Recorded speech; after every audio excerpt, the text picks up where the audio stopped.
That's an interesting characterization when you say mixed messages. When it came out in a press conference, that was the first the superintendents had heard about that recommendation from the governor. We had not been involved in any conversations with the health department, locally, the Oakland County Health Department, nor the Michigan Department of Health and Human Services, nor the governor's office. So it caught all of the superintendents in Oakland County, especially by surprise. And we were a little disappointed that we didn't have a dialogue ahead of the announcement. Consequently, not many of us followed that recommendation, mostly due to the fact that we have been implementing our hybrid program in West Bloomfield, and we have our mitigation strategies, our social distancing, mask wearing, sanitation all in place. And so we felt pretty comfortable keeping that program going as we had been. With the governor's announcement, it seemed like it was a real quick one, and not much time to prepare families or staff or anything for that. So we decided just to maintain our safe operations that we have going on.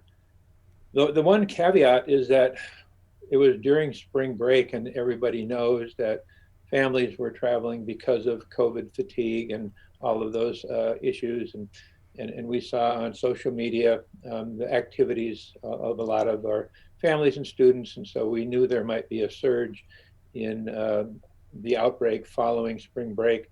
And so that was a concern and is an ongoing concern. I think we spent about 9 hours in school board meetings having a conversation about the school aid fund money that the local state legislatures added to the federal Emergency CARES Act money.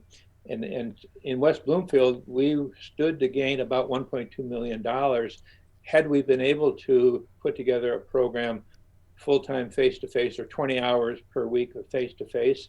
And after examining several models, our board decided that we couldn't do that in all consciousness in a safe way. So we stayed with our current hybrid model. Consequently, we don't qualify, at least at this point in time, for that $1.2 million. And that's one of those mixed messages. So the governor signed that legislation saying that schools should strive for the 20 hours of face-to-face.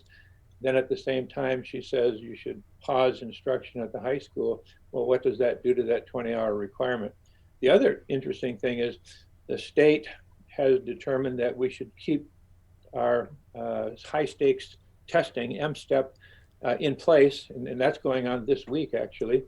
And that was another factor. The recommendation to close schools sort of contradicts the requirement to offer the state exams. And then there was, well, you can take it later. Well, there's not that much of a year left. So it's very, I'll say, chaotic in terms of the decision making that's happening at this point in time.